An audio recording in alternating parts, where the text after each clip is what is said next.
Este es un tremendo placer para todos nosotros, los miembros del Núcleo de Estudios en Gubernamentalidad, poder inaugurar estas segundas jornadas de estudios transdisciplinares en gubernamentalidad. La primera la tuvimos el año 2014, ¿cierto? Con una gran convocatoria también, ¿no? Y hoy nos volvemos a reunir y mucha de la gente que estuvo en esas primeras jornadas también está en esta segunda jornada, así que también es un momento muy alegre, ¿cierto? De pasiones alegres para reencontrarnos, ¿no? Muchos compañeros que vienen de Brasil, de Argentina, ¿no? Bueno, de Chile, de Guatemala, ¿sí? De todos lados, ¿no? De Italia, de Francia, ¿no? Le queremos dar las gracias por participar en esta segunda jornada, que están fundamentalmente dedicadas a la noción de gubernamentalidad, particularmente al problema de la subjetivación, noción que, como todos ustedes saben, ¿cierto?, fue desarrollada por Michel Foucault alrededor del año 78, ¿sí?, y que algunos trabajos contemporáneos en la materia, ¿sí?, han seguido esa deriva de los cursos y esa deriva de los conceptos hasta el presente. El núcleo de estudio en gubernamentalidad, somos un núcleo académico que se formó alrededor del año 2014, en el que pudimos articular una suerte de plataforma que permitió dar curso a nuestros deseos, particularmente al interés que teníamos en el presente y sobre todo en la lectura de algunos contemporáneos como Foucault, Agamben, ¿no?, y otros. En este sentido surge el núcleo y celebramos el año 2014 las primeras jornadas que hicieron en esta misma universidad, ¿cierto?, de la cual muchos de ustedes participaron y de la cual también existe un registro muy importante en unas actas que han sido recientemente publicadas por Editorial Escaparate, que la pueden encontrar también afuera. Hoy día, inaugurando estas jornadas, damos continuidad a este proyecto gracias a un proyecto de iniciativa bicentenario de la Universidad de Chile, ¿cierto?, que ganamos nosotros como núcleo en octubre del 2015 y que nos permitió levantar esta plataforma otra vez para dar curso a la complejidad de los trabajos, ¿sí? Quiero fundamentalmente destacar a los miembros del núcleo con que hemos trabajado durante todo este año en el proyecto para realizar, entre otras cosas, la segunda jornada que iniciamos hoy día, pero también un vasto trabajo de investigación del cual daremos cuenta durante estos días. Quiero destacar también la enorme participación de todos los presentes y la buena disposición de los invitados nacionales e internacionales a venir a exponer los interesantes trabajos con nosotros. Y finalmente quiero plantear también lo problemático que ha sido desarrollar un proyecto de claro carácter transdisciplinario en el marco de una institución como esta, en la que aún los corporativismos disciplinarios perduran, y sobre todo en un contexto donde la racionalidad neoliberal ha modificado gran parte de las prácticas universitarias, conduciéndolas a un régimen de jurisdicción nuevo, en el que predominan la privatización del saber, ¿ya?, y nuevas formas de subjetivación que agudizan a estos mismos corporativismos del escenario del saber. Pero al mismo tiempo me parece que es clave que la misma Universidad de Chile pueda mantener la vigencia, ¿no?, de proyectos como estos, que le dan el talante y la reivindican en su carácter público, cuestión que ha sido completamente cuestionada durante este año, ¿sí? Y en ese sentido, ¿cierto?, pueda darle curso a trabajos y a proyectos como los nuestros, ¿cierto?, que intentan establecer equipos de trabajo de carácter transdisciplinario y común, que muchas veces encuentran reductos y formas, ¿verdad?, de manera muy irreductible a las lógicas impuestas precisamente por la gubernamentalidad neoliberal, ¿sí? Nuestro proyecto en particular, en cuanto hace el término gubernamentalidad su pilar, constituye desde ya una invitación a pensar. Pero un pensar como tal no puede simplemente pertenecer a una frontera específica del saber, no está dentro de la universidad porque no se reduce a la dimensión corporativa de las disciplinas, pero tampoco está simplemente fuera de la misma porque no está excluida de los campos generales del saber. Vamos a decir que pensar en este punto implica un intersticio, la puesta en común por un medium que transita los saberes, pero no se deja fagocitar por ellos. Insiste en su carácter irreductible porque entiende que es ahí donde tiene lugar su fuerza. Pensar en este sentido es un refugiado siempre, un paria que transita la intemperie y que resulta ser enteramente inactual con su propio tiempo, sobre todo cuando muchos de los dispositivos gubernamentales funcionan hoy exactamente para no pensar, para no hacer la experiencia intempestiva en la que el pensamiento puede encontrar su lugar y vocación. Esperamos entonces que estas segundas jornadas sean exactamente así, intempestivas, que alteren, modifiquen, destituyan viejas formas e interroguen a las nuevas, que las jornadas no sean simplemente, sino que cada día devengan otras y que nos abran con el único compromiso que toda interrogación políticamente clave tiene que medirse, el presente. Muchas gracias. Voy a presentar a dos grandes amigos y dos grandes expositores de hoy. En primer lugar, el profesor Sergio Villalobos Ruminot, ¿cierto?, de la Universidad de Michigan, que nos va a presentar los rituales de la carne, ¿cierto? Y por otro lado, la profesora Flavia Costa, ¿cierto?, de la UBA y CONICET, que nos va a presentar el trabajo La tecnificación del saber. Vamos de la vida, perdón. Está todavía con el saber dando vuelta. Vamos a comenzar entonces con el profesor Villalobos, a quien le damos la más cordial bienvenida para la inauguración de esta jornada. Buenas tardes. Entonces voy a comenzar agradeciendo, por supuesto, la invitación del colectivo, del grupo de estudios de gubernamentalidad, a Rodrigo, a Luna Folegate, que no está, pero que ya se reunirá con nosotros, y a todos los amigos. Y les voy a contar básicamente que lo que voy a intentar hacer es centrar las condiciones de posibilidad para una interrogación sobre las transformaciones contemporáneas de la soberanía desde el punto de vista de la representación del cuerpo en el imaginario literario contemporáneo de América Latina, ¿no? O sea, básicamente eso es lo que estoy pensando, ¿no? O sea, cómo se expresa la crisis y transformación de la soberanía en términos literarios. Y para eso entonces voy a partir con una evocación muy genérica a ciertos momentos de la narrativa contemporánea que me parecen sustantivos. Partiría, por ejemplo, con el Farabeuf de Salvador Elizondo, en el que se expresa la representación del cuerpo de manera fráctica, radical, ¿cierto?, cruzada por una línea sádica, brutal, en la que de una u otra forma se dibujan los vaivenes de la crisis de la Revolución Mexicana en el medio siglo. Saltaría después, por ejemplo, al Niño proletario de Lamborghini, escrita el año 73, donde a partir de la violencia totalmente antiempática ejercida sobre un pequeño niño de apellido Stropani, digamos, y llamado estropeado permanentemente en el relato, se dibuja la crisis de la narrativa empática, humanista, obrerista de la tradición de izquierda, ¿cierto? Es decir, el Niño proletario aparecería como fin de la empatía humanista clásica y, por cierto, como fin del realismo social comprometido, ¿no?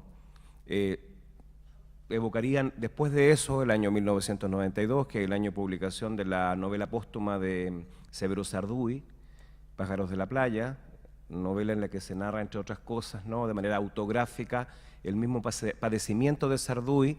Él estaba muriendo de SIDA en ese momento, ¿no?, y en el que de una u otra forma se resume su obra literaria asociada siempre con el retombé barroco, con el señor barroco, ¿no?, con la proliferación significante, pero todo eso se resume al padecimiento, ¿cierto?, del personaje central de la novela, padecimiento que está cruzado estrictamente con el uso biopolítico del SIDA como mecanismo de control y disciplinamiento social, ¿no? Entonces, de una u otra forma, la novela cruza lo que en ese tiempo se conocía como la biopolítica de las 3H, homosexual, heroinómano, haitiano, con, ¿cierto?, el desgarramiento de esa biopolítica a partir de las 3S, que eran, ¿cierto?, Severo Sarduy Siempre Viva, que es el nombre del personaje central, ¿no? Y ese Severo Sarduy Siempre Viva también ya era un desplazamiento de la lógica significante de esa época, que era la del cuidado de las secreciones corporales, sudor, sangre y semen, o sudor, saliva y semen, ¿no? Entonces, ya en esa novela de una u otra forma está toda lo que podríamos llamar el vértigo biopolítico tomando cuerpo, ¿no? Y quizás terminarían, digamos, para hacer esta especie de llamado de atención hacia el corpus literario general, o lo que voy a llamar más adelante la producción del cadáver glorioso, o la producción del cuerpo glorioso, ¿no?, pensando en el Gorgias de Platón, ¿no? Terminaría en la parte 4 de 2666, la novela de Roberto Bolaño, ¿no?, que está escrita y estructurada estrictamente en torno a la proliferación de cadáveres de muchachas jóvenes en los alrededores y en la misma ciudad Juárez, en la frontera de México con Estados Unidos, ¿no? Un par de referencias más podrían ser perfectamente la novela de la posguerra centroamericana, en la que destacaría yo, por ejemplo, entre otros, ¿no? Lucía Hernández, ¿cierto? Con sus narraciones a partir de la proliferación de cadáveres, digamos, ¿no? Horacio Castellanos Moya, ¿no? Con sus novelas a propósito del problema de los derechos humanos en Guatemala, El Salvador, etcétera, ¿no? Rodrigo Rey Rosa, una novela fundamental llamada, por ejemplo, El material humano, ¿cierto? O quizá lo que se ha llamado últimamente, ¿no?, la novela de frontera, que tiene que ver estrictamente con la representación de las formas brutales de la frontera sur de México, no la frontera norte, en la que se representa la violencia y el desamparo de los migrantes que van desde Centroamérica y México hacia Estados Unidos, sino la violencia y desamparo, la precariedad que experimentan los migrantes centroamericanos en su entrada a México y que son literalmente traficados y expoliados por grupos narcotraficantes y grupos de poder, entre los que obviamente se ha comprado la participación activa del Estado. Citaría, por ejemplo, entre otros, ¿cierto?, de Óscar Martínez, La Bestia, ¿cierto?, o Historia de la Violencia, y tal vez también citaría ahí mismo de Antonio Ortuño, Fila India, ¿no?, que son narraciones a partir de la matanza de centroamericanos en México, ¿no? ¿Qué es lo que está en juego en toda esta producción literaria? Lo que llamo el vértigo de la soberanía. Siguiendo así, digamos de manera un tanto indirecta, un atisbo desarrollado por Rita Segato, que es una de las primeras que lee la violencia de las mujeres asesinadas, ¿cierto?, en Ciudad Juárez. Lee en esa violencia y en las marcas que quedan inscritas en esos cuerpos, lo que lee es la escritura de una ley que en su propia ambigüedad lucha por inscribirse nuevamente, ¿no? Entonces la primera persona que lee esos cuerpos, ¿cierto?, y que lee esa violencia como escritura, y eso no es menor, digamos, me parece que es ella, en un ensayo espectacular, muy corto, pero muy brillante, ¿no?, que hay que citarlo entero, ¿no? La escritura, la escritura de la violencia en el cuerpo de las mujeres de Ciudad Juárez, ¿no?, que es un ensayo que circula libre en internet, ¿no?, y donde lo que ella básicamente plantea es que lo que está escribiéndose en esos cuerpos es, de una u otra forma, el vértigo de una soberanía que se encuentra en crisis por los procesos de flexibilización capitalista y de globalización, ¿no? En el contexto de la firma del Tratado de Libre Comercio del Norte, ¿cierto?, y de la proliferación de la economía de maquilas, ¿cierto?, se produce una abundancia de inmigrantes mujeres jóvenes que altera la estructura social básicamente, y a la vez también se produce la lucha por los monopolios de la ruta de narcotráfico desde Juárez hacia Estados Unidos, y lo que se escribe en el cuerpo como violencia, las cicatrices que encuentran y las marcas que están en los cadáveres, ¿no?, que son además absolutamente evidentes, no es sino la caligrafía de una ley que se encuentra en una crisis histórica. Siguiendo de una otra forma eso, y entendiendo que el cadáver es algo así como la tela, la camba, donde se escribe el vértigo de la soberanía occidental, voy a leer brevemente entonces para presentar una hipótesis sobre lo que yo llamo los rituales de la carne, ¿cierto?, y que es una elaboración sobre la producción del cuerpo glorioso de la ley. Empiezo entonces. Presento acá una lectura sobre la relación entre cuerpo, soberanía y gubernamentalidad a partir de una hipótesis que intenta mostrar que el cuerpo, lejos de ser solo el presidio temporal del alma, es también una superficie sobre la que se inscribe y se escribe la ley, acentuando el vértigo de su autoconstitución soberana. Hablaré entonces de la dimensión pictórica de la soberanía, de la relación entre soberanía y fotología, de la función de la imagen y del cuerpo-imagen para acentuar los usos del cuerpo y para también detenerme en el uso de los cuerpos, en la grabación de la carne, en el pasaje del tajo al tatuaje y de la marca al estigma, para pensar finalmente la constitución imaginal de la gubernamentalidad y de su disfunción, desactivación o arruinamiento, ¿no? El cuerpo también es la marca del arruinamiento de la gubernamentalidad. Hablaré entonces del barniz del esqueleto, para citar un libro de Willy Thayer, ¿no? O mejor aún, de la vida desnudada de todo adorno, incluso de la economía, de la encarnación y de la emasculación que teje la historia filogenética de la ley. Y así hablaré desde lo que podría considerarse como una política de la excarnación, para referir a Rodrigo Carmi, una política que no se fascina con desinscribir el horror sin redención de la producción capitalista de Bloss-Sleven, vida desnuda o vida desechable, sino una política que adivina en la noción de uso una forma de anticipación del derecho, que sanciona en la práctica aquello que el derecho siempre viene a regular, hay una tensión fundamental entre uso y derecho que interesa acentuar. Pues el uso es lo que media y tensa la relación, ¿cierto?, de vida y derecho. Y a la vez el uso es el que muestra la vida como una invención propiamente moderna, por ejemplo, entre otros, como lo indica David de Tarizo, siguiendo el análisis de las ciencias humanas desarrollada por Michel Foucault en su famoso libro sobre las ciencias humanas, ¿no?, Las palabras y las cosas, ¿no?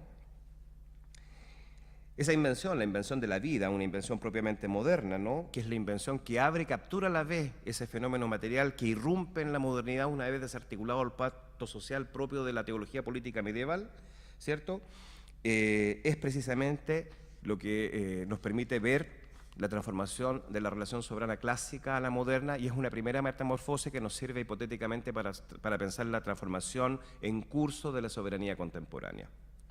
Erich Sagner, que es un teórico norteamericano, ¿cierto?, muy relevante para este tema, ¿no?, piensa que estas derivas de la gubernamentalidad, ¿cierto?, son o se manejan de manera más o menos similares a como las describen, ¿no?, Tarizo y Foucault.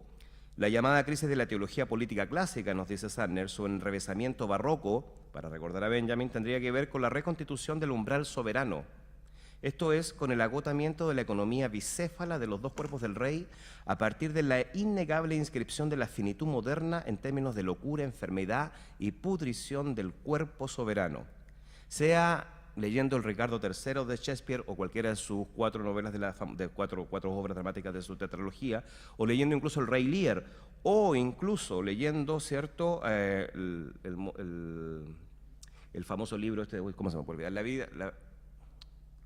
Se me puede olvidar esta obra de Calderón de la Barca, del soberano, ¿no?, que llamado Segismundo, ¿no? Leyendo todas estas novelas, ¿no?, lo que está alegorizándose con el deterioro y la locura del cuerpo del rey, ¿cierto?, no es sino la crisis de esa economía bicéfala. De una otra forma, el soberano loco de Calderón, ¿cierto?, lo que está alegorizando con el deterioro de su cuerpo empírico, ¿cierto?, es la disociación de la ley y su pretensión de trascendencia. Los dos cuerpos del rey, propios de la teología política medieval, se divorcian y queda por un lado uno investido con la trascendencia divina, abstraído de su materialidad, ¿cierto?, y por otro lado, por supuesto, queda el otro, ajeno a la trascendencia, ¿cierto?, y que de una otra forma adquiere una cierta levedad, ¿cierto?, una cierta levedad que lo deja totalmente en una condición empírica de deterioro, ¿cierto?, que es el cuerpo de la pudrición de la carne, abriendo así la paradoja constitutiva de la relación soberana moderna. Ahí donde el cuerpo aspira a su incorruptible trascendencia, ahí mismo es donde su pudrición lo muestra como instancia donde se produce el vértigo de la inmanencia. Entonces esa es la figura, ¿no?, que para recordar un poco lo que decía al principio del Gorgias, ¿no?, que es la producción del cuerpo glorioso, ¿no?, que es el cuerpo a partir de todo el procedimiento pedagógico de la metafísica, que es cortar, pegar, quemar, ¿no?, se educa alcanzando la perfección, y en ese sufrimiento encuentra el camino de su propia salvación, pero la salvación, que es precisamente alcanzar el estado incorruptible del alma, solo llega cuando el cuerpo ya deja de ser el cuerpo, es decir, cuando se pudre, ¿no? Esto es la paradoja constitutiva de toda la metafísica. El cuerpo, para alcanzar la incorruptibilidad del alma, solo puede, ¿cierto?, puede hacerlo atravesando, ¿cierto?, la corrupción de la carne, ¿no? Uno podría decirlo entonces así: toda la operación gubernamental consiste entonces en la producción del cuerpo glorioso de la ley. Esto es, en el pasaje del cuerpo al alma como hipótesis metafísica de una trascendencia asegurada. Por eso Sagner nos habla de goce soberano, porque el goce solo se hace posible a partir de contar con un cuerpo, o con todos los cuerpos como uno, pues es en el cuerpo donde se desata la batalla entre el disfrute inmanente de la carne y su disciplinamiento trascendente. Paradoja de todo antimaterialismo, ahí donde el cuerpo, sometido a diversos sufrimientos curativos y redentores, más se acerca a la trascendencia del alma, aquello que desea como pasaporte para su inmortalidad, allí mismo es donde el cuerpo se pudre, en el morir y su producción del cadáver. Proponemos entonces pensar la soberanía como una política de la indeterminación, y justo allí pensar la brutalidad de la violencia contemporánea no como falta o plenitud de la ley, sino como su operación efectiva, como su gubernamentalización, lo que consiste en escribirse sobre los cuerpos para proclamarse y confirmarse en un mismo movimiento. Interrogar esa escritura, ¿qué es la violencia sobre los cuerpos?, nos debe llevar a pensar la problemática a pensar la problemática relación entre derecho y logocentrismo, pero también entre violencia y fotocentrismo, pues hay una dimensión pictórica innegable en la escritura de la ley sobre los cuerpos, en su encarnación, que está relacionada con una cierta tradición política, aurática y luminosa. Y aquí, por supuesto, estoy pensando en la producción industrial del cadáver y en la proliferación de imágenes sobre la muerte, ¿no?, como auratización, ¿cierto?, en la época de la reproducción infinita de la muerte, ¿no? Una cierta gubernamentalidad hecha carne, pero ahí misma traicionada en la deriva incurable de su deseo. Permítame entonces, como ejemplo, que articularía un poco la forma en que quisiera leer la paradoja de la relación soberana y la suspensión o deterioro de la gubernamentalidad, recordar cómo Georges Bataille concluye Las lágrimas de Eros con una referencia fundamental al lenché, que equivale a la muerte por 100 azotes, ¿no? Un procedimiento de castigo que implica la muerte lenta del ejecutado, que es descuartizado metódicamente y mantenido vivo con dosis de opio que se reflejan en su rostro, lugar donde convergen el dolor del suplicio y el éxtasis de una experiencia fuera de sí. La imagen utilizada por Bataille habría sido dada por un tal Dr. Borel y reflejaría el suplicio aplicado a Fun Shu Lee el 25 de marzo de 1905 por haber asesinado al príncipe Ao Han Oban. El mismo Bataille nos indica, no sin asombro, que este suplicio, el de la muerte por 100 azotes, ¿no?, le habría sido asignado por el emperador al regicida como acto de misericordia para evitar la pena máxima, que consistía en ser quemado vivo. A partir de esta imagen se revela para Bataille una convergencia fundamental entre el horror horripilante, brutal, y el placer orgásmico, el éxtasis o el gozo soberano, llevando la experiencia del sacrificio constitutiva del orden religioso más allá del éxtasis místico hacia una materialidad que se hace carne en la misma forma en que la dinastía comunica su mandato al pueblo mediante la inscripción de su poder en el cuerpo del sancionado. O sea que el castigo en su espectacularidad, en su ejemplaridad, consiste no en ejecutar un poder que se tiene previamente, sino en inscribir la ambigüedad de ese poder para hacerlo público, ¿no? Es como una advertencia, que de una u otra forma es la forma en que se comunican los grupos narcotraficantes en México, sembrando los cadáveres como sistema simbólico para establecer sus cotas de poder y territorialidad. En efecto, Fun Shu Lee, su cuerpo de culpable, es auratizado mediante la inscripción de la ley soberana y de la misericordia del soberano, dibujándose en su rostro no solo el opio destinado a retardar su muerte, sino el goce soberano de la sanción y de la excepción, la pena de muerte y la piedad de un suplicio que sería, en principio, menos drástico que la incineración del culpable. Interesa, en principio, detenernos aquí, la inscripción brutal del goce soberano en un cuerpo como clave de una teología política que no es privativa ni de Occidente, ni que está referida a un cierto pasado, ya superado por la lógica humanista del derecho occidental, aunque sea el cristianismo una de sus más depuradas versiones. Y ahí, por supuesto, el análisis que hace Carmi en su libro, ¿no?, Políticas de la Encarnación, resulta absolutamente pertinente, ¿no? En este sentido, Bataille entiende que esta imagen del suplicio radicaliza su investigación del erotismo, iniciada ya antes de la Segunda Guerra Mundial, y le permite abrirse hacia una consideración de la superposición entre la petite mort del orgasmo y la muerte como experiencia radical de negatividad. Su hipótesis es que dicha fotografía captura de una u otra forma y de manera no verbal una experiencia inenarrable, la experiencia del morir, no de la muerte, sino del morir.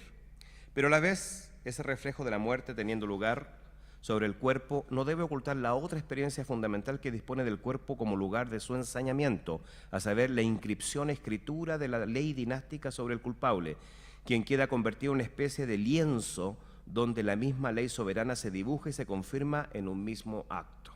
Es decir, entonces no es que la ley preexiste al cuerpo, ¿cierto?, asegurando un poder que ya está definido, sino que el poder en su propia desfundamentación necesita reinscribirse permanentemente a través de la violencia en los cuerpos.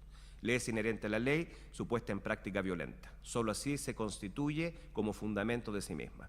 Si no, no existe. Si no, paranoia del poder. Lo que importa de dicha inscripción escritura es entonces la misma indeterminación del goce soberano que necesita de un cuerpo, o en realidad necesita de todos los cuerpos, para autocontenerse.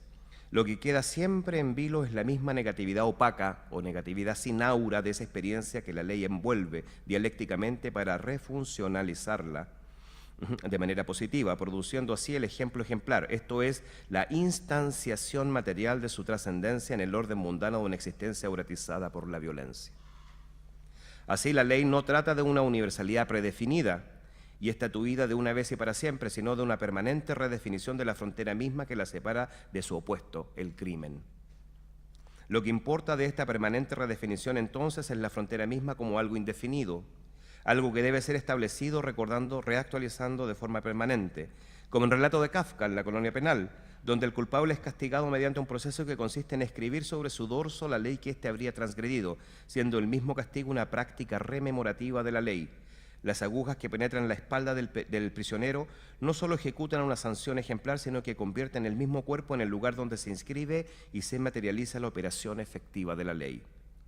En esto consistiría precisamente dicha operación, en su versión más brutal, en la inscripción, limitación de la soberanía sobre un cuerpo que, mediante la auratización desencadenada por la misma violencia de esa inscripción, hace de la superficie corporal sometida al castigo el lugar no solo en el que se inscribe la ley, sino donde coinciden su pretendida universalidad y su excepcionalidad fáctica. El cuerpo sometido a suplicio comunica al espectador el mensaje del soberano, pero este mensaje debe reescribirse permanentemente, una y otra vez, pues el soberano está el mismo sujeto a una relación indeterminada que solo se articula mediante el permanente ejercicio de su excepcionalidad. Ese es el secreto de la relación soberana, no su cierre biopolítico definitivo y unilateral, que siempre ha sido un malentendido, sino su indeterminación, misma que habita el corazón de la tradición teológica política y que la obliga a repensar permanentemente el estatuto mismo de la ley, confrontada incesantemente por el acto de la profanación, lo que el mismo Foucault llamó, por ejemplo, la transgresión. De ahí también la condición infinita de la demanda del poder, su paranoia insatisfecha, pues el soberano sospecha que la fragilidad de su dominio depende no de la cancelación de una supuesta deuda contraída con él por parte de la sociedad, sino del incremento potencial de esa deuda que debe ser amortizada periódicamente mediante múltiples sacrificios. En otras palabras, la clave de la inscripción limitación soberana es la perpetuación de la deuda como ocultamiento de su desfundamentación. Sería la inversión teológico-política de la relación preestatal descrita por Pierre Clastres de la deuda, ¿cierto?, la que haría posible, ¿cierto?, la configuración de la deuda como un mecanismo contemporáneo de control gubernamental o biopolítico. Bueno, piensan ustedes, por ejemplo, en Mauricio Lazarato, ¿no?, y la producción del hombre endeudado, o nos gobiernan a través de la deuda, ¿no?, como ejemplos más acotados, ¿no? Y es en ese contexto que, por ejemplo, que la crucifixión y el sacrificio rememorativo son partes del ritual confirmatorio del poder destinado a organizar la materialidad de la carne en la figura modélica del cuerpo, auratizado en su semejanza con Dios.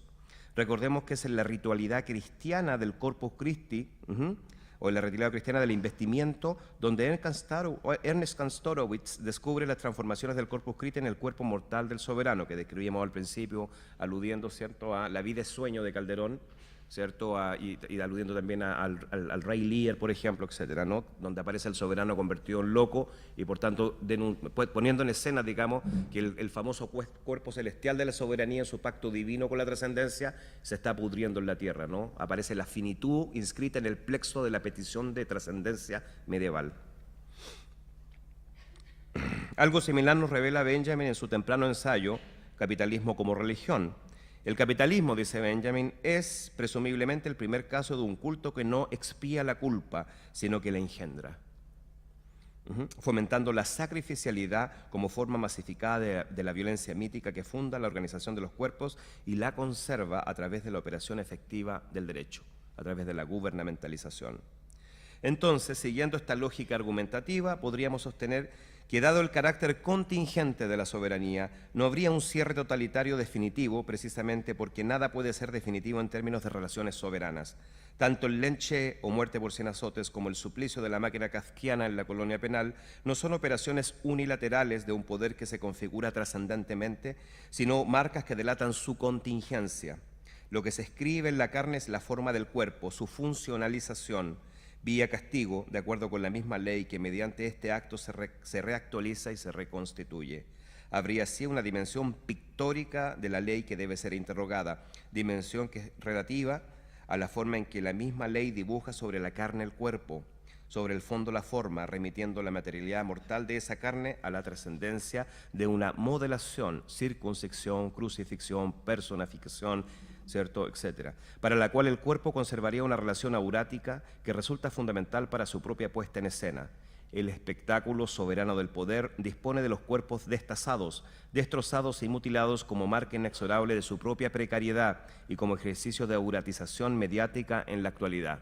Y ahí puedo pensar, por ejemplo, en el espectáculo Los cuerpos colgantes, descrito no en la novela del narcotráfico mexicano, en el espectáculo de las muchachas jóvenes muertas, ¿cierto?, y desparramadas en el desierto, ¿cierto?, del norte de México, ¿no?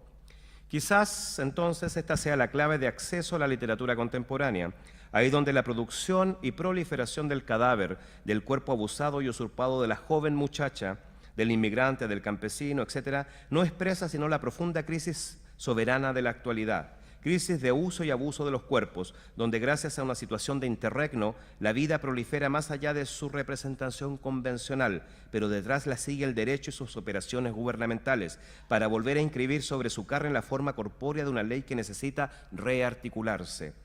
Barniz del esqueleto y producción del cuerpo glorioso de la gubernamentalidad en la época de la producción industrial del cadáver. Muchas gracias.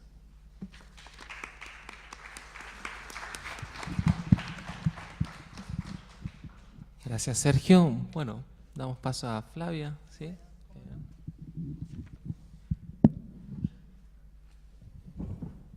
Bueno, ¿qué tal? Muchas gracias a todos por estar aquí. Gracias también especialmente al Núcleo de Estudios en Gubernamentalidad, integrado, por supuesto, por Rodrigo Carmi, también André Menard, Luna Folegatti, Mauricio Sepúlveda, Iván Pincheira, Esteban Radic, Kamal Kumsil, Inger Flem, Nicolás Fuster, Hugo Sid y Svenka Arnsport. Gracias a todos ellos por la invitación y a ustedes por estar aquí hoy. Mi propuesta va a ser hoy presentarles una hipótesis con la que vengo trabajando desde hace tiempo, la de la necesidad de pensar como conectados, profundamente imbricados, dos procesos que habitualmente han sido pensados por separado: el de politización de la vida y el de tecnificación de la vida, ¿no? En particular, la imbricación profunda entre ambos procesos que se produjo en la conjunción entre el giro neoliberal, economicista de la gubernamentalidad a lo largo de las últimas décadas y la consolidación de la semántica y del principio interpretativo de la información aplicado a las diferentes dimensiones de lo viviente, ocurridos estos dos giros, digamos, de manera sincrónica. Me voy a deslizar en un terreno un poco resbaladizo porque busco presentarles un mapa de temas y problemas en escala deliberadamente macro, buscando hacer visibles, pero no pudiendo profundizar en ciertas líneas de conexión entre acontecimientos de gran escala. La trama que recorre enunciados científicos, proposiciones filosóficas, instituciones educativas, discursos mediáticos, configuraciones espaciales, usos del tiempo y matrices normativas de comportamiento. Esto significa que voy a ser muy esquemática y por momentos probablemente haré conexiones forzadas, además de, en la medida en que el tiempo me deje, de hacer seguramente un poco didáctica. Bueno, esos tres pecados mortales, espero que me los disculpen, y que pese a ellos sea capaz de transmitirles lo que considero una urgencia en este momento histórico. La idea es proponerles pensar, como decía recién, entonces, como vía paralela de la deriva de la gubernamentalidad, la deriva de la tecnificación de la vida, donde la tecnificación no aparece como el plano de los medios que se desarrollan en relación con ciertos fines que la preceden y la organizan, la tecnificación como un proceso derivado de la estrategización del campo económico y social. No se trata tampoco solamente o únicamente de la denuncia del dominio ilimitado de los medios devenidos fines en sí mismos, ¿no? El dinero y la técnica como esos dos mediadores universales que centrípetamente capturan, reabsorben y licúan toda la imaginación autocreativa que no depende exclusivamente de ellos, sino que en la medida en que condensa procesos antropogenéticos, ontológicos y epistémicos densos, se ubica, o propongo que ubicarla, en el ámbito de la dimensión propiamente ético-política, en el plano de la forma de vida. Es nuestra forma de vida, me animo a decir, la que está progresivamente deviniendo tecnológica. Me desplazo entonces del plano de la conciencia decide el gobierno, la reflexión sobre la práctica de gobernar a los hombres, en el que al inicio del nacimiento de la biopolítica Michel Foucault había situado su interés central a lo largo del curso de ese año, 1978-79, Y me dirijo al plano de las operaciones específicas a través de las cuales los individuos, las poblaciones y los públicos, individuos, poblaciones, públicos, son no solo o no principalmente gobernados desde el ejercicio de la soberanía política, sino sí fundamentalmente conducidos en sus conductas por fuerzas reagrupadas en torno de dispositivos infotecnológicos complejos que orientan sus modos de relacionarse consigo mismos y con los otros, al tiempo que nos transforman, de maneras que, no por obvias, resultan suficientemente comprendidas. Hago este desplazamiento entonces teniendo dos puntos de apoyo, uno metodológico y uno más propiamente teórico, ¿no? El metodológico porque en el propio Foucault este interés por las tecnologías, del poder, de la producción, de los sistemas de signos y del yo, según la clasificación ya canónica que desarrolla en tecnologías del yo, es parte de su particular modo de interrogar y problematizar las relaciones entre saber, poder y sujeto. La pregunta por los dispositivos, como antes y después las preguntas por las epistemes o por las prácticas, constituye parte inequívoca de los estudios Foucaultianos y, más en general, de lo que hoy son los estudios biopolíticos. Y si bien es sabido que la noción de dispositivo no puede superponerse sin restos con la de tecnologías, tanto desde el punto de vista Foucaultiano como sobre todo desde la perspectiva cuasi ontológica gambeniana que distingue entre vivientes y dispositivos, las tecnologías a las que nos referiremos aquí bien pueden ser vistas en este momento histórico como un particular gran dispositivo que reunifica las 4 clases de tecnologías que antes mencioné, las del poder, las de la producción, las de los sistemas de signos y las del yo, rodeando y transformando desde adentro nuestra comprensión de lo viviente a través de un operador conceptual que no ha sido, creo, todavía suficientemente interrogado, la noción de información. Esto me conduce al segundo motivo, más propiamente teórico, porque la interrogación acerca de las tecnologías, incluidos los saberes que ellas materializan, que moldean nuestra percepción del mundo, tanto en el nivel de las prácticas cotidianas como en el nivel de la comprensión de lo existente, de lo viviente, de lo existente y de lo viviente, reconecta y repliega las indagaciones sobre el poder y el sujeto, la gubernamentalidad y las prácticas de subjetivación, que son de alguna manera el tema de este encuentro, hacia la pregunta por la episteme. No me voy a detener en esto ahora mismo, pero como quizás algunos recuerden de mis trabajos anteriores, vengo reflexionando hace tiempo en torno a la hipótesis de que estamos transitando una transformación epistémica, desde la episteme moderna a la episteme que Pablo Rodríguez llama posmoderna o episteme de la información. Episteme que emerge de un nuevo a priori histórico en el que las empiricidades que rodeaban, en cierto sentido, producían la figura del hombre, esa figura con rostro de arena, en la cual se intersectan la vida, el trabajo y el lenguaje, merced al hecho de que el hombre mismo se representa en ellas o a través de ellas su actividad, y por lo tanto es a la vez sujeto y objeto del saber. Como decía, la vida, el trabajo y el lenguaje, así como sus ciencias humanas asociadas, se reagrupan a partir de transformaciones resonantes en torno a la recién mencionada noción de información. Recuerdo en este caso al Foucault de Deleuze cuando decía, cito Deleuze, ha sido necesario que en el ámbito de la vida la biología se transforme en biología molecular o que la vida dispersada se agrupe en el código genético. Ha sido necesario que el trabajo dispersado se agrupe o reagrupe en las máquinas de tercer tipo, cibernéticas e informáticas. Y podemos decir que estos dos movimientos fueron posibles por el particular papel del lenguaje, inscripto ya en el dominio de la información y de la comunicación, que rodea y permea precisamente a la genética y a esas máquinas de tercer tipo. Algo que ya había entrevisto Foucault en su conferencia de Lingüística y Ciencias Sociales en el año 1969, cuando razonaba en relación con la convergencia entre el estructuralismo y la teoría de la información que, cito a Foucault, la lingüística saussuriana no considera la lengua como una traducción del pensamiento y de la representación, sino como una forma de comunicación, lo que hace que una serie de saberes, desde la biología molecular hasta la sociología, se unifiquen en la búsqueda de un conjunto de códigos y de informaciones que caracterizan un grupo dado de emisores y receptores. Episteme posmoderna o episteme de la información señala el reagrupamiento y las nuevas dispersiones de los 3 territorios que antes delimitaban la figura del hombre en torno a la noción de información. Entonces, biología molecular, inmunología y ciencias cognitivas, por el lado de la vida, robots, inteligencia artificial y máquinas informáticas por el lado del trabajo, y finalmente lingüística computacional y net poetry, déjenme deslizarle la pregunta por el bioarte, por el lado del lenguaje, y ellos delimitan el todavía nebuloso campo epistémico emergente en el que nos estamos moviendo. Para resituarnos en el terreno de la gubernamentalidad, vamos a decirlo de otra manera, información genética y neuroquímica para la gestión del cuerpo, información estadística para la gestión de poblaciones, información algorítmica para la gestión de los públicos, información biométrica para la gestión de los desplazamientos y las migraciones, información algorítmico-financiera o trading de alta frecuencia en la gestión de los flujos bursátiles, por mencionar solo 5 niveles en los que la información se constituye hoy como nutrimento central de los dispositivos de gobierno, que escapa de esa manera también a la figura del hombre como sujeto de esas acciones, sino que es principalmente afectado por ellas. Es en relación con esta encrucijada epocal que deberemos medir la fortaleza y la productividad de cualquier pensamiento de la resistencia, de los contradispositivos o las contraconductas, que en el marco de la perspectiva gambeniana aparece con las diversas figuras de la profanación, la inoperosidad, la potencia de no, la destitución o el uso libre.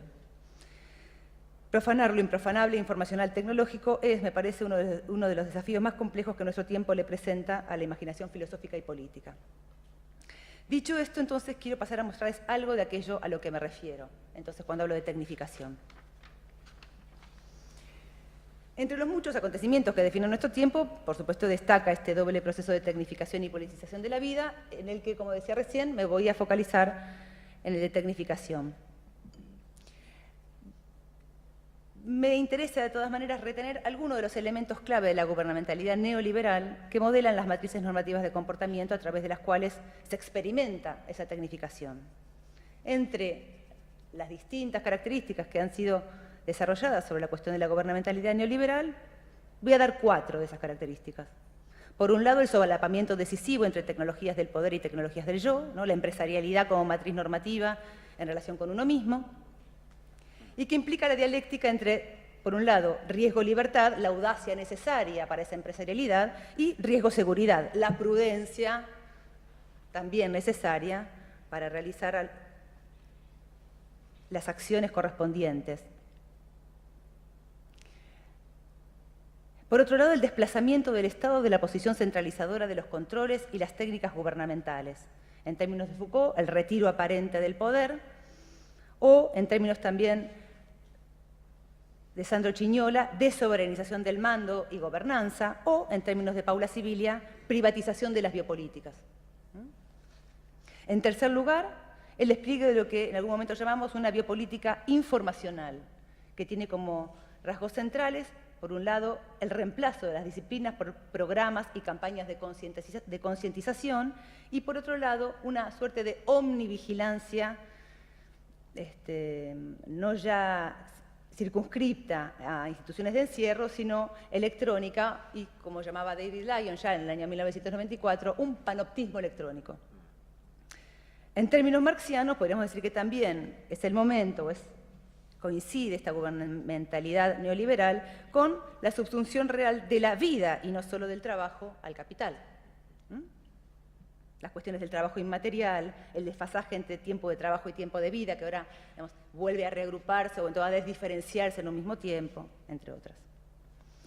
Dicho esto, entonces, como marco general, cuando hablo de tecnificación, lo digo en un sentido también general, ¿no?, que se refiere al crecimiento exponencial de los parques tecnológicos, la automatización de los procesos productivos, la más mediatización de las relaciones sociales, el desarrollo de dispositivos de producción y transmisión de informaciones, la industrialización de la medicina, la industrialización de la vida y la muerte, de los hombres y de los animales, la producción de inteligencias artificiales y robots que rastrean y producen mapas de nuestras acciones y hasta de nuestros sentimientos.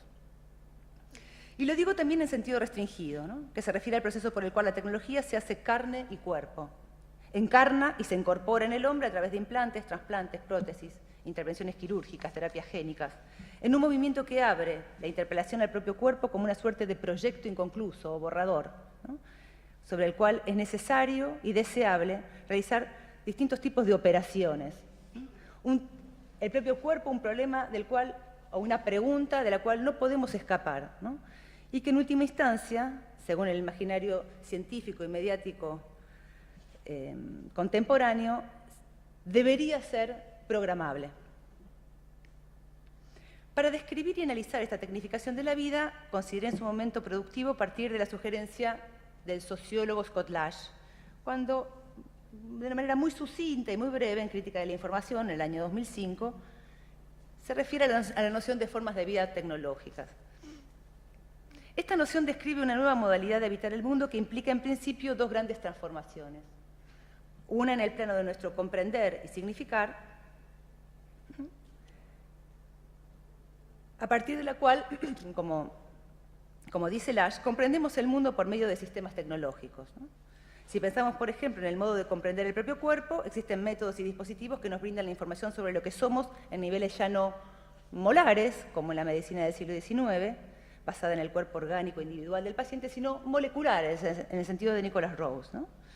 Técnicas como el screening genético prenatal, los diagnósticos presintomáticos o el escaneo cerebral, entre muchas otras, nos orientan hacia modos particulares de concebir la propia vida y actuar sobre ella, interpelándonos como individuos somáticos expuestos a susceptibilidades, no solo o no tanto a enfermedades o riesgos ciertos, sino a problemas potenciales, ¿no?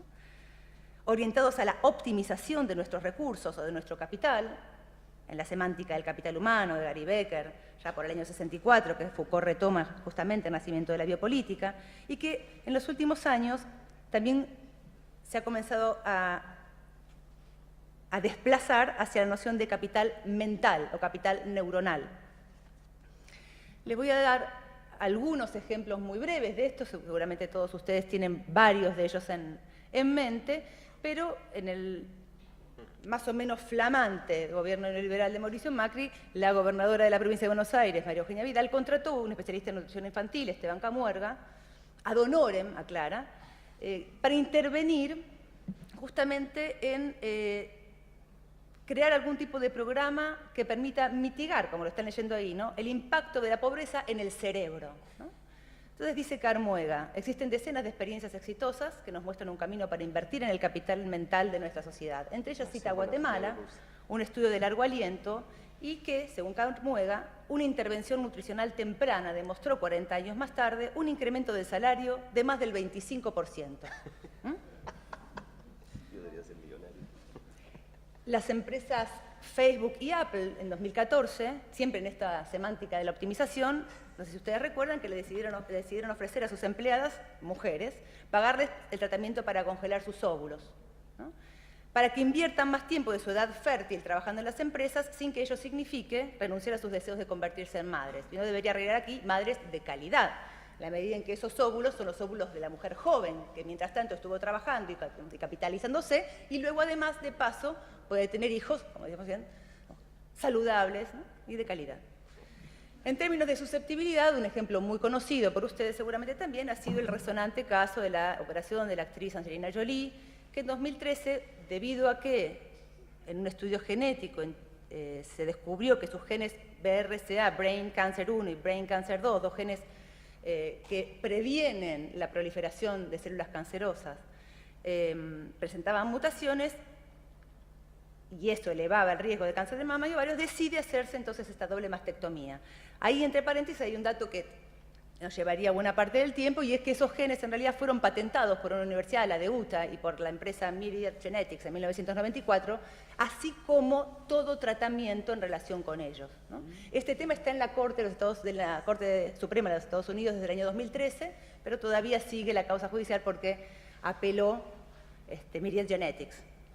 Y cuando hablamos de programación, como un ejemplo también conocido, el llamado hermano Salvador, o más efectivamente el bebé medicamento, el niño que de alguna manera es seleccionado para tener la dotación genética necesaria, específica, para salvar la vida de un hermano que padece alguna enfermedad. También existen otros métodos, ¿no?, de comprensión de uno mismo tecnológico, ¿no?, métodos como el análisis de sentimientos, la minería emocional de datos, la minería de opinión, en inglés el sentiment analysis, ¿no?, que buscan identificar y medir a través de ciertos rasgos de nuestra forma de expresión, ortografía, sintaxis. La lingüística ayuda a seleccionar palabras que remitan a tal o cual emoción, en este caso, y a partir de allí extraer información para comprender conductas sociales como las curvas de contagio de una emoción y para incidir en los estados de ánimo colectivos.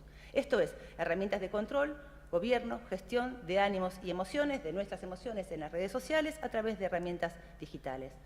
Dos ejemplos de distinto sentido en relación con esto. Uno, un estudio de la Avast Media Lab de 2012, de las reacciones en Twitter frente a la reforma laboral inminente en España en ese momento. Más bien, como ustedes verán, la emoción dominante era la tristeza, la preocupación, la ira, más que la sorpresa, la felicidad, y un uso que se pretende a sí mismo digamos así, resistente de esta herramienta por el grupo de los indignados, por el grupo que en parte lidera Manuel Castells en la Universidad de Barcelona y que utiliza esta misma herramienta para medir, investigar y, por lo posible, intervenir en los ánimos de empoderamiento, indignación, miedo frente a la situación del 15 de mayo del 2011.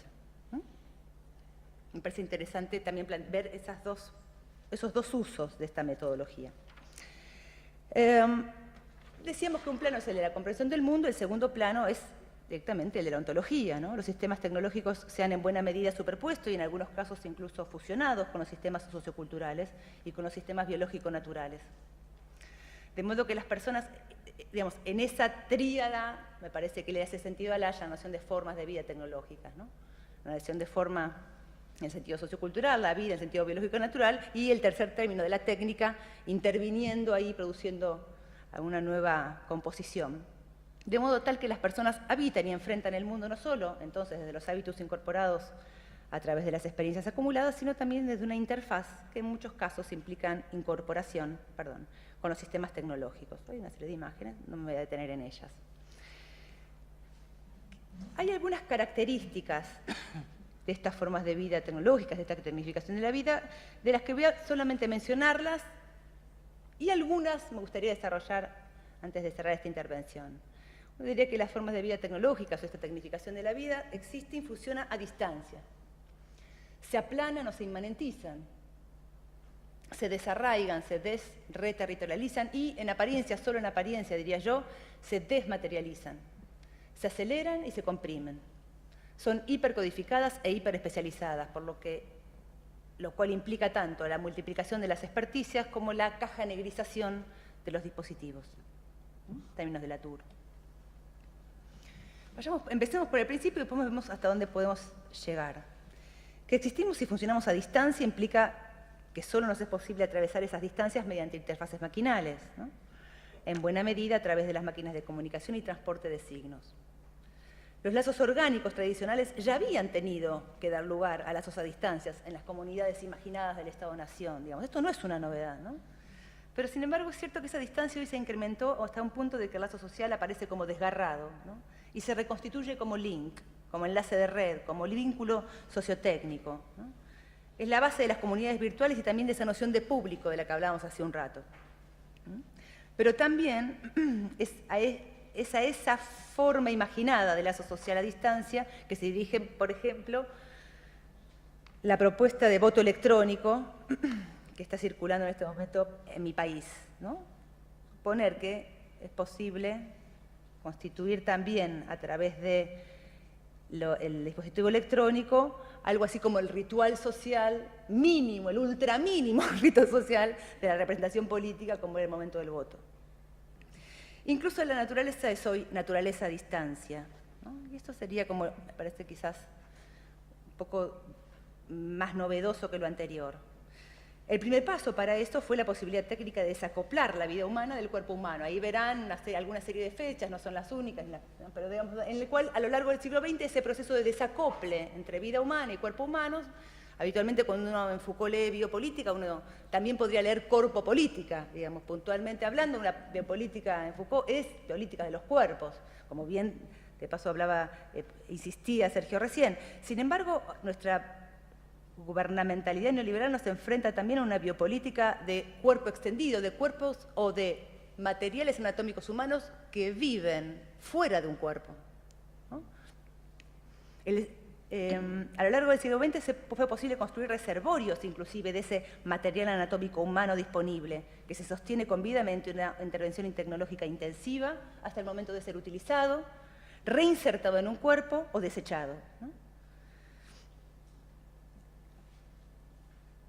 Más tarde, digamos, entre finales del siglo pasado y comienzos de este siglo, el proyecto Genoma Humano revela que lo más intrínseco interno de nuestra complexión biológica, nuestros genes, el ADN, pueden externalizarse en bases de datos, ¿no? Aquí lo que ven también son formas en las cuales es posible ya cultivar órganos enteros como una oreja, o mantener vivo un corazón gracias a un bioreactor. Algo que de todas maneras es una tecnología que no está todavía en funcionamiento. Y sin embargo, como dicen los científicos y los discursos mediáticos, estamos a punto de llegar a hacerlo. Si el lazo social orgánico, entonces, es reemplazado por la red sociotécnica, también la biología de los organismos es de a poco relevada por la biotecnología y la biología computacional, que se proponen dar juntas el salto bifronte hacia los artefactos biológicos, digamos, ¿no? Los seres vivientes como artefactos biológicos, quiero decir.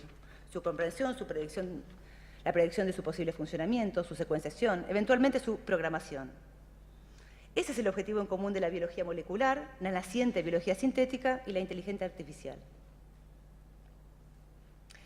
Que se aplanan o se inmanentizan quiere decir varias cosas, al menos tres. Por un lado, se aplanan esos dualismos ontológicos verticales, tan típicos de la forma de vida moderna, digamos, basados en términos uno trascendental y uno empírico de superficie con sus respectivos significados, ¿no? Uno profundo y verdadero, otro que funciona como reflejo o síntoma del primero. Los ejemplos más conocidos, el inconsciente y el consciente en el psicoanálisis, la base y la superestructura en el marxismo, el significado oculto de la intención expresiva del artista y la obra en el sistema de las artes hasta comienzos del siglo XX, la tensión misma entre significado y significante, ¿no? Ahora bien, en las formas de vida tecnológicas uno podría decir que el término trascendental y el empírico entran en desdiferenciación, ¿no? El dualismo se disuelve progresivamente en un monismo radical. Por otro lado, otro aspecto de este aplanamiento se manifiesta en el tendencial debilitamiento de la distancia, que era también una jerarquía entre el cuerpo y la conciencia, el alma o el yo. En efecto, comienza a reducirse en esta época la distancia entre ambos y el cuerpo biológico empieza a recobrar el terreno perdido o avasallado durante siglos, ¿no? Esa cualidad de construir plenamente al sujeto. Es significativa en esta transformación la tendencia a definir el propio yo por elementos cada vez más externos, la apariencia física, la performance social, y al mismo tiempo íntimos en sentido biológico, los genes, las neuronas, el funcionamiento de la síntesis de serotonina, etc., ¿no? Ese homo psicologicus de la era industrial que buscaba dentro de sí un sentido secreto, eventualmente perdido, está siendo reemplazado por un ser inquieto por eventuales disturbios neuroquímicos, fallas genéticas, inadecuaciones estéticas o errores de programa cuyo remedio ya no está en el recurso introspectivo, ¿no? Son distintos procesos como el desarrollo de la biología molecular y las neurociencias por un lado, las presiones de la industria farmacéutica por otro, el imperativo de la vida saludable, los discursos del fitness y la buena forma corporal, unidos a todo un conjunto nuevo de conocimientos expertos, de tecnologías y prácticas de evaluación e intervención que presionan sobre los modos de autocomprensión, llevándonos a pensarnos a nosotros mismos en términos de lo que Nicolás Rose llamaba individuos somáticos, ¿no? E incluso últimamente yoes neuroquímicos. Es decir, seres cuya individualidad se encuentra anclada en la existencia carnal, corporal, y que se experimentan, se expresan, se juzgan y actúan sobre sí mismos, al menos en parte, en el lenguaje de la biomedicina. Avanzo un poquito más y digo que el tercer rasgo de este aplanamiento derivado del anterior es una nueva cultura del yo que se exhibe ante los demás, ¿no? Un sujeto que, así como asume la individualidad somática, se reconoce también como emisor continuo de señales, como obra viviente, y que se experimenta, se expresa, se juzga y actúa sobre sí, al menos en parte, en el lenguaje del espectáculo, y que se entrena como creador de su propia audiencia, ¿no? Se combinan entonces dos tendencias que trabajó, que desarrolló Paula Siviglia en su libro La intimidad como espectáculo, ¿no? La tendencia a la autotematización en tanto exhibición de la intimidad o bien como esta espectacularización del yo.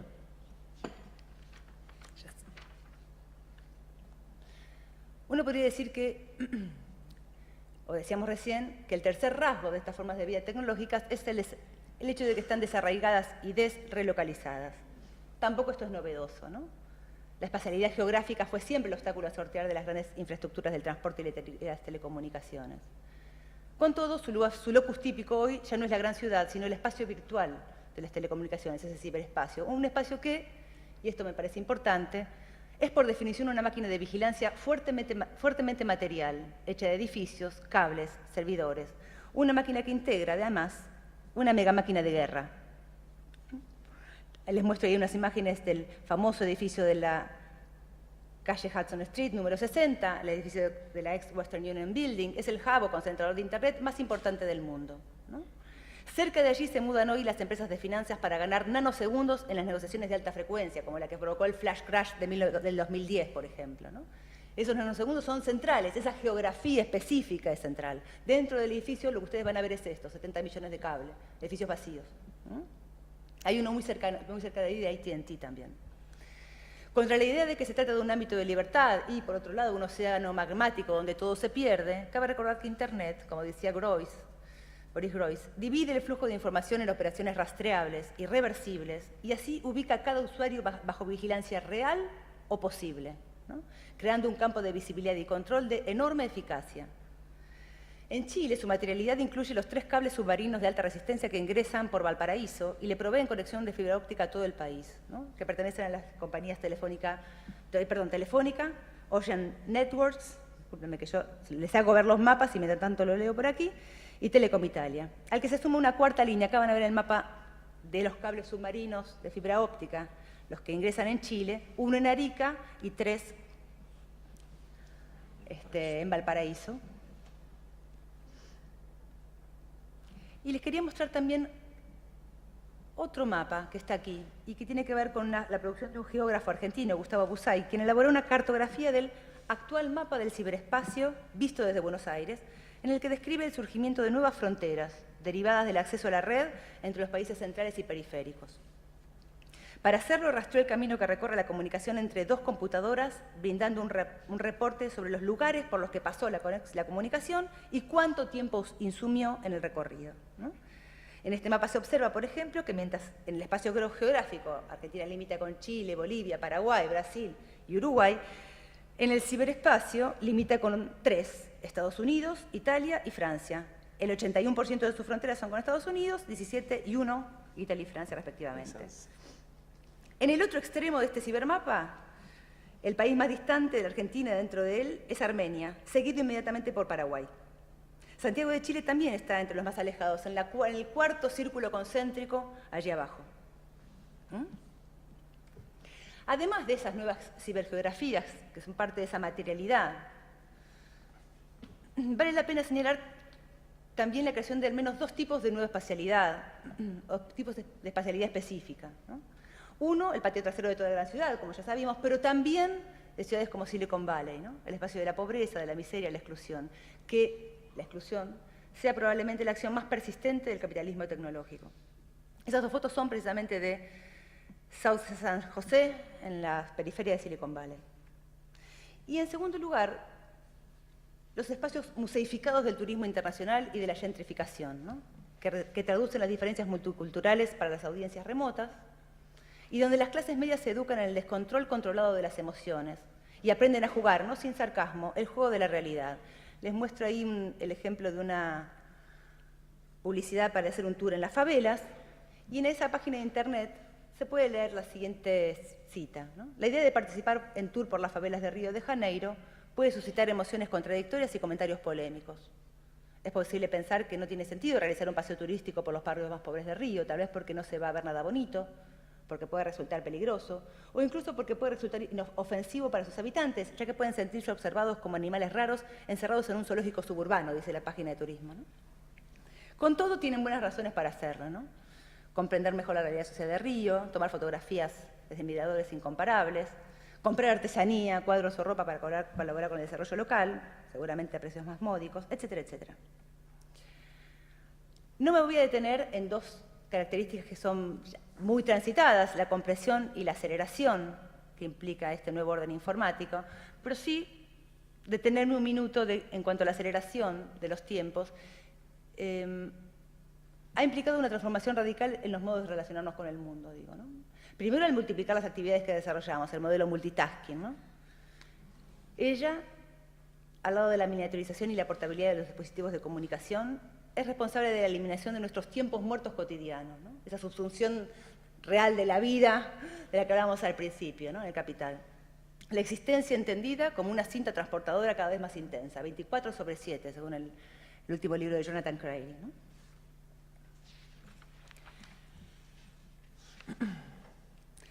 Y para cerrar, porque el tiempo me corre, me quisiera detenerme un minuto en el ejemplo que mencioné al principio sobre esta cuestión de la minería emocional de datos, ¿no? El Consorcio Europeo CyberEmotions, integrado por los científicos de Gran Bretaña, Eslovenia, Suiza, Polonia, Austria y Alemania, trabajó entre 2009 y 2013 en el desarrollo de herramientas para comprender el rol de las emociones colectivas en la creación, la conformación y la disolución de comunidades mediadas por tecnologías como comportamientos espontáneos que se dan en redes tecnosociales complejas. Dos eran los principales objetivos de CyberEmotions: crear herramientas descentralizadas y adaptables que permitan incrementar las emociones positivas, así como suprimir las emociones negativas en sociedades basadas en relaciones mediadas por tecnologías de la información y la comunicación, y preparar la base teórica para el desarrollo de la nueva generación de servicios de TIC emocionalmente inteligentes que utilicen modelos de agentes activos, autoorganizados y métodos sociofísicos, los trolls. En la presentación de su programa, CyberEmotions destacaba: empíricamente nos concentramos en la cuestión de cómo apoyar y mantener climas emocionales de seguridad, confianza, esperanza y libertad en futuras comunidades tecnosociales y en cómo prevenir o resolver los conflictos dentro de ellas. Tenemos la intención de desarrollar agentes artificiales que puedan ayudar a elevar los estados emocionales de los miembros de comunidades electrónicas y puedan actuar como asesores cibernéticos en comunidades electrónicas. Asesores cibernéticos artificiales. El equipo de CyberEmotions no ofrecía eso desde el vacío, ¿no? En su diagnóstico inicial, a partir del análisis de sentimientos, del contenido de las publicaciones en los foros de discusión del sitio de la BBC y en el sitio de divulgación de noticias de ciencia y tecnología DIC.com, había detectado que las conversaciones o intercambios largos contenían una cantidad abrumadoramente mayor de emociones negativas que las conversaciones cortas, que los resultados identificados como felices disminuían a medida que crecía el número de mensajes, y que las conversaciones largas casi siempre comenzaban como comentarios negativos. Los investigadores también notaron que las avalanchas de emoción negativa, las largas olas de mensajes con puntajes bajos de felicidad, desencadenaban comportamiento autoorganizado entre los usuarios. No es de asombrar entonces que en febrero de este año, cuando Facebook puso junto al me gusta 5 nuevas opciones, ninguna significara no me gusta, como se había venido prometiendo, y solo 2 de las 6 se refieren a emociones consideradas negativas, ¿no? Me gusta, me encanta, me divierte, me asombra, me entristece o me enoja, con sus correspondientes imágenes. Uno de los principales investigadores de CyberEmotions trabajó en el desarrollo de estas opciones en Facebook. Para cerrar, 2 cosas. Una, vale tener presente para la interpretación de estos proyectos la definición de Andrew Finberg acerca del código técnico del capitalismo. Según Finberg, lo propio de la organización técnica en el capitalismo es la búsqueda de garantizar la autonomía operacional, el control desde afuera de los procesos de producción y consumo. Control desde afuera, entonces, no de las emociones, sino de su expresión autoorganizable en contextos sociotécnicos complejos, concebidos, eso sí, como plataformas de producción y consumo. Frente a estos nuevos ajustes biotecnopolíticos, una parte relevante de la actividad creativa de artistas y pensadores del presente está enfocada en contestar las líneas de fuerza del control a través de obras que expresan los dilemas, las ambigüedades y paradojas de las formas de vida tecnológicas. Entre ellas, la experimentación, ¿no? La asunción de la propia vida como un experimento. Una propuesta sin duda ambivalente en la medida en que se hace cargo de la imposibilidad de experiencia en nuestra época y asume como estrategia la vía del experimento propia de la tradición científico-técnica. Pero esto es parte de lo que sería otra conferencia y tiene que ver con el desarrollo de precisamente de las respuestas desde el arte, fundamentalmente las que yo trabajo son desde el arte, las artes así llamadas plásticas, a estas formas de vida tecnológicas. En parte el bioarte, en parte las poéticas relacionales en un sentido muy general. Pero cierro aquí para tener aunque sea un ratito de comentarios. Muchas gracias.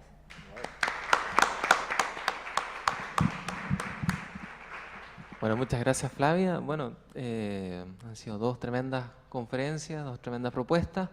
Tenemos muy poquito rato para preguntas, pero démosle con los 5 minutos de preguntas. Solamente exigiría gubernamentalmente que las preguntas fueran acotadas, digamos. Eso. Allá. La Emilia quiere preguntar. Qué bueno eso. La niña es la mejor alumna.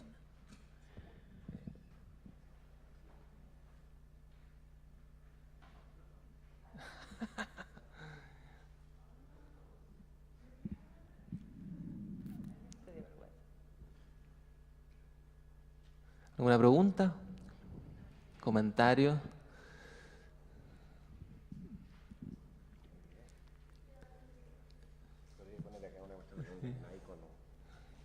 ¿Cómo? ¿Insulto? También puede ser. Bueno, vamos a ir cerrando. Nuevamente agradecerle a Flavia y Sergio, ¿cierto?, por las propuestas que nos acaban de hacer. Una rectificación del programa que cada uno de ustedes tiene. Primera cosa, mañana comenzamos a las 9:30 con la mesa Colonialidad y Cuerpos Alternos, una mesa muy interesante, desde 9:30, pero el horario es de 9:30 a 11. Después hay un café de 15 minutos y después comienza 11:15 hasta la 1 de la tarde la conferencia que va a estar Dardó y Jonefer Barbosa, ¿ya? Para que tengan ahí consignado que hay una fe de rata y eso en los distintos bloques de la semana también tienen que corregirlo, ¿ya? Muchas gracias y nos vemos mañana.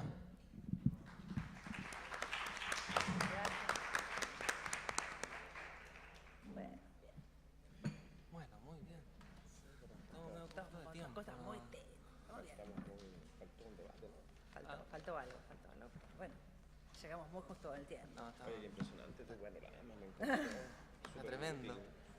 ¿Te gusta mucho Stigler o no? Stigler, Lo que está haciendo con la sociología está social bien. industrial y con la Está bien. invisibilización del proletariado. está bien Stigler, sí. Estamos Sí, traduciendo algo, sí. Está traduciendo ¿Qué ahora. estás traduciendo? No, esta es una compañera mía de la cátedra, lo está traduciendo para...